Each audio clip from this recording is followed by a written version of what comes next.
श्रीरामजी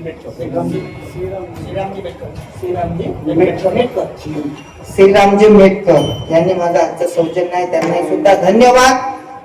सर्व पक्वादवाले आमचे महाराज विनेकरी, टाळकरी, माळकरी, सर्व असलेले गुरुजन वर्ग, तुम्ही माता भगिनी, पुरुष वर्ग, म्हातारी माणसं, सर्व आबूजीच्या वयाचे असलेले जवान तर काही इथं दिसत नाही.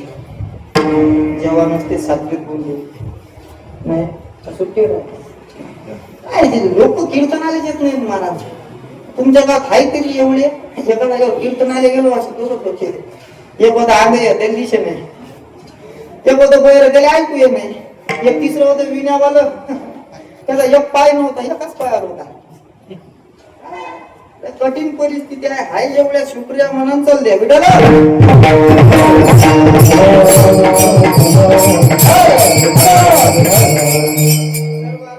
धन्यवाद. गावातील सर्व दारू पिणारे, न पिणारे, गांजा वळणारे, न वळणारे, गिळ्या वळणारे, न वळणारे, अर्धी फुकणारे, न फुकणारे, घरी झोपलेले, इथं बसलेले, वट्यावर बसलेले, मागं बसलेले, काही गाडीतून ऐकत आहे ते, काही मंदिराच्या परिसराच्या बाहेरच्या मागच्या गल्लीत बसेल आहेत ते मी पाहिलं 4-5 लोक बसेल आहे, पण इथं येत नाही.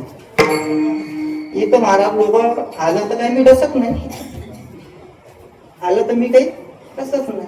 या सर्वजण कीर्तन आले काय राहिलाच किती अर्धा घंटा राहिला, घरी झोपल्यापेक्षा इथं देव तरी भेटत लय मोठी गोष्ट आहे. तर